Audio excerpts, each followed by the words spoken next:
Siamo con Gianandrea Squadrilli, tecnologo alimentare, fondatore di uno dei food blog più famosi d'Italia, Italy Food Porn, e co-founder di Golocious,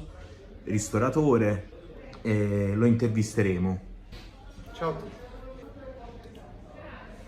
Dei luoghi che hai visitato, secondo te, dove è espressa meglio la dieta mediterranea? Allora, c'è un luogo in cui sono veramente legatissimo ed è Marina di Camerota. Ci vado tutte le estati ed è anche abbastanza vicino a Pioppi, quindi dove diciamo è stata inventata la dieta mediterranea. E comunque nel Cilento e praticamente lì si mangia prettamente quello che è descritto nella dieta mediterranea, quindi molti alimenti a base di pesce, latticini, e pollo, e tutto quello che c'è, diciamo, che offre più che altro la terra. È un paese di pescatori, quindi veramente hanno studiato le materie prime che gli dava il mare e in questo momento c'è veramente una cultura bellissima della materia prima che gli offre quel paese, tra cui i legumi che hanno solo là, come il maracoccio e cose veramente particolari e secondo me esprimono veramente quello che è la dieta mediterranea che può offrire a noi. E fanno veramente un ottimo uso delle materie prime che hanno a disposizione in quel paese e sono spettacolari, sia come le usano, le lasciano quasi in purezza e non fanno piatti troppo artefatti, ma veramente con la semplicità e la bontà delle materie prime strafresche che hanno, fanno abbinamenti semplici ma che colpiscono il cuore e che danno tanto e tutte le estati io mi ricreo ogni volta che vado a fare. Se dovessi trasferirti dall'altra parte del mondo, quale alimento della nostra penisola porteresti con te? Sicuramente lo spaghetto alla Nerano oppure se andiamo sul facile la mozzarella.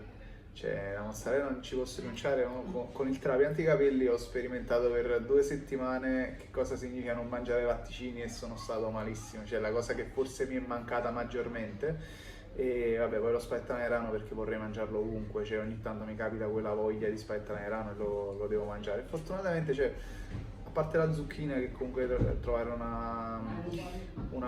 buona varietà di zucchine, penso che comunque anche all'estero si trovi, però sicuramente. E poi la Nerano perché è il mio piatto preferito e lo mangio, e ogni tanto mi viene questa voglia di Nerano che devo assecondare e la mangerei in qualsiasi parte del mondo.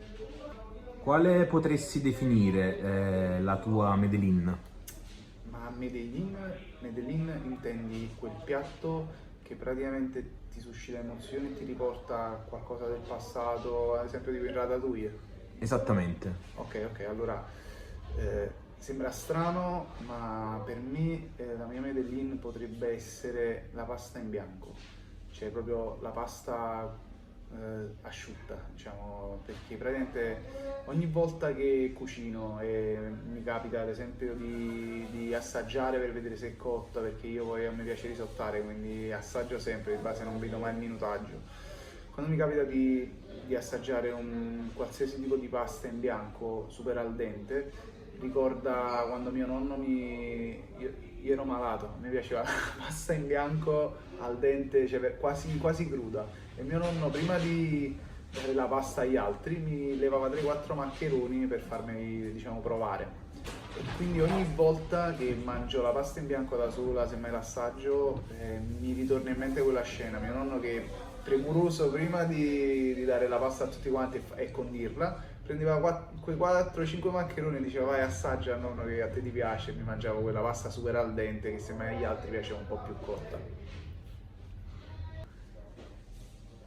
Cosa non deve mai mancare sulla tua tavola? Allora, sicuramente il pane. Il pane io ne mangio veramente in quantità industriale, soprattutto un bel pane cafone buono, una mezzaluna di pane cafone di Vito Madre non deve mai mancare perché scarpetta e cose varie. Poi su qualche piatto un po' di parmigiano ci deve sempre stare a tavola perché un'aggiunta, un qualcosa ci sta sempre per caricare un po'. La tradizione mediterranea può essere diffusa attraverso i social? Assolutamente sì, cioè quello quando nacque Italy Food Porn, quello che ci ponemmo era proprio l'obiettivo di far conoscere i prodotti italiani, quindi anche quelli della dieta mediterranea, perché noi comunque siamo campani, con l'estetica del food porn americano, quindi con dei video accattivanti, delle foto accattivanti che comunque facessero trasparire quello che alla fine noi abbiamo, perché il nostro cibo, oltre ad essere genuino, è veramente porno, una mozzarella che caccia il latte, una provola che fila, un ragù che pipia. Tutte queste cose possono essere trasmesse attraverso i social sia con il food porn ma anche non, cioè ci sono tantissime attività, tantissime persone che sfruttano i social benissimo con video, documentari, foto, quello che sia, blog, e riescono a comunicare benissimo qualsiasi cosa, e soprattutto la dieta mediterranea che ha tanto da comunicare e che è veramente una cosa di cui andare fieri in Italia e soprattutto in Campania, va comunicata sui social perché è il mezzo più facile e più immediato per i giovani e non solo. Se dovessi far conoscere la nostra cucina ad un amico straniero, con quale piatto lo faresti? Sicuramente con la Nerano, perché è un simbolo per me, della mia infanzia e soprattutto della costiera sorrentina, ed è un piatto povero ma di impatto. C'è uno spaghetto con le zucchine, ma fatto veramente con pochi ingredienti, quindi un mix di formaggi, le zucchine fritte e un po' di burro, ma che con pochi ingredienti dà grandi emozioni. E soprattutto spiegare quel piatto dopo che l'hai mangiato, di guarda, tu questo lo mangi con i piedi nell'acqua, Maria nel Cantone, sui ciottoli di una baia stupenda, gli fai vedere foto eccetera eccetera, dici, cioè, questa è la semplicità italiana e con pochi ingredienti noi ti diamo emozioni che tu mai il cheeseburger e cose varie, senza criticare i cheeseburger, però non hai, cioè è proprio un'altra cosa. Potremmo paragonarti al Pellegrino Artusi dell'era dei social? No, vabbè, io ho solo usato uno strumento in questo momento veramente utile e che diciamo serve proprio per arrivare a tante persone, per comunicare la mia passione, per comunicare quello che mi piace e quello che ha da offrire la nostra nazione a livello di gastronomia e di cibo. Poi ovviamente ho fatto anche tante ricette, ma non mi reputo né uno chef né altro, quindi non mi permetterei mai di essere paragonato a una persona del genere. Cosa pensi della citazione "dimmi ciò che mangi e ti dirò chi sei"? Sono d'accordo sotto un punto di vista e in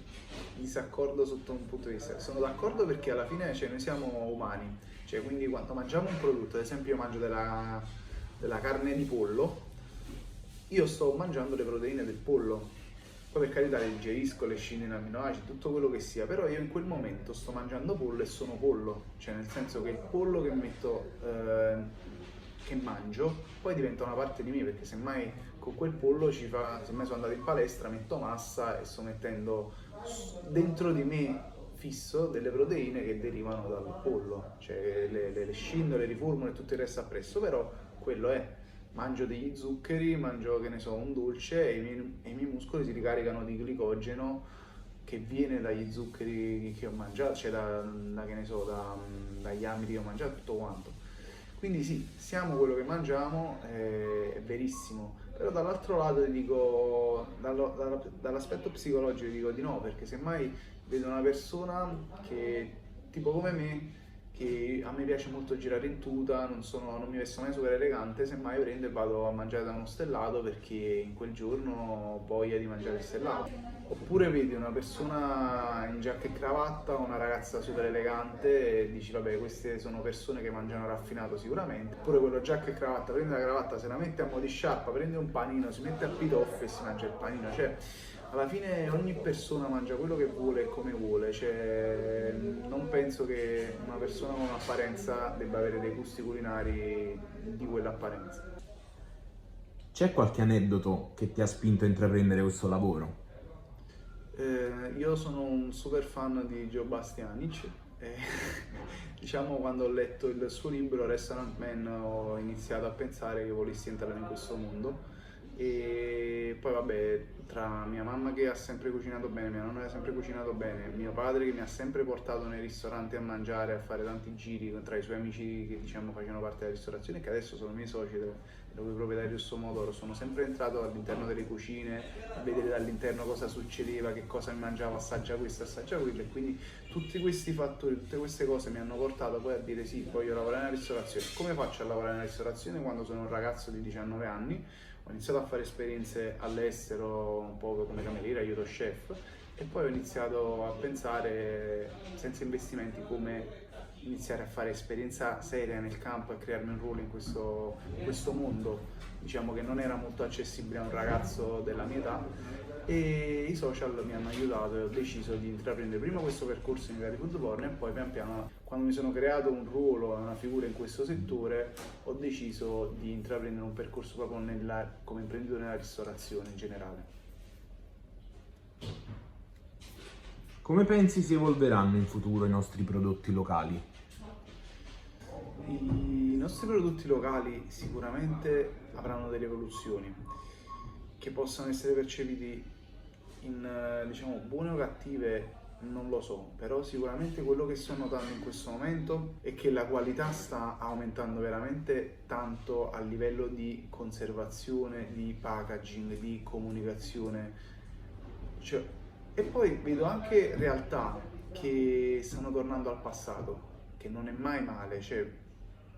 mi piacciono entrambe le strade, cioè vedo un'evoluzione a livello comunicativo, di marketing, di packaging e di valori dei prodotti, e qualcuno che semmai torna al passato e qualcuno che semmai va verso l'industriale. In generale tutte e tre le strade secondo me hanno un bel futuro, però di base quella che mi piace di più è vedere tipo qualcuno che torna al passato. Mi è capitato proprio poco tempo fa di trovare un'azienda che a chilometro zero si è fatto il suo orto dopo che queste due persone lavoravano per multinazionali, hanno perso il lavoro a causa Covid e hanno iniziato praticamente a fare questi prodotti nel loro orto a chilometro zero e a fornire le attività locali, che stanno spaccando perché cioè, non ci sono più queste attività, quindi può essere pure che in futuro ci sarà un ritorno al passato, semmai la gente si stanca dei prodotti industriali o dei prodotti troppo sofisticati e va a cercare proprio i prodotti come li facevano ai tempi, cioè tipo io adesso ho 27 anni, semmai a 50 anni arriverò al punto di dire wow, però sai, vorrei il pollo come lo mangiavo quando avevo 10 anni, vorrei i pomodorini del Pinnolo come me li dava con la fune, semmai il contadino dei paesi vesuviani. Quindi potrebbe succedere questo, spero che succeda questo, perché veramente mi piacerebbe semmai che in futuro trovassi i prodotti che trovo ora e che mi piacciono adesso.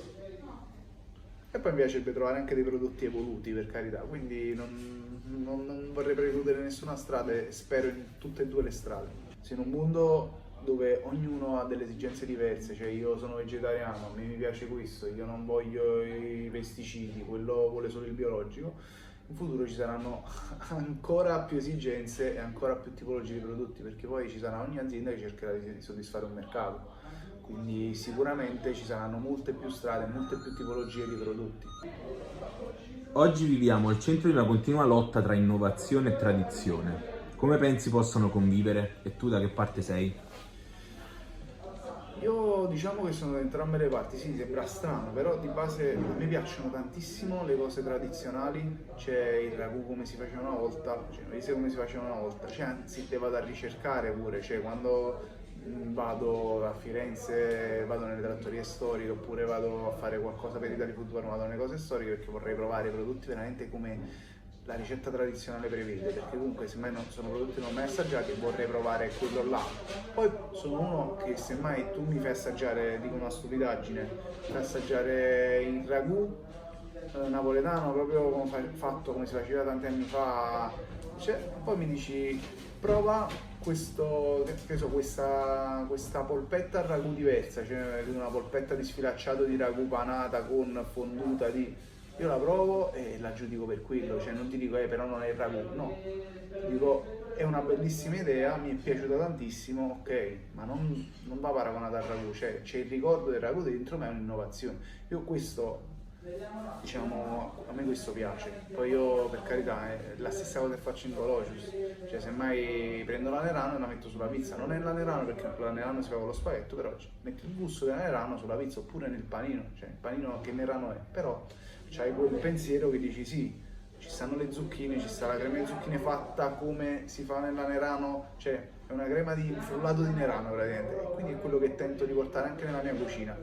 Ciò non toglie che però la tradizione va rispettata, cioè se tu fai un ragù e lo chiami ragù napoletano,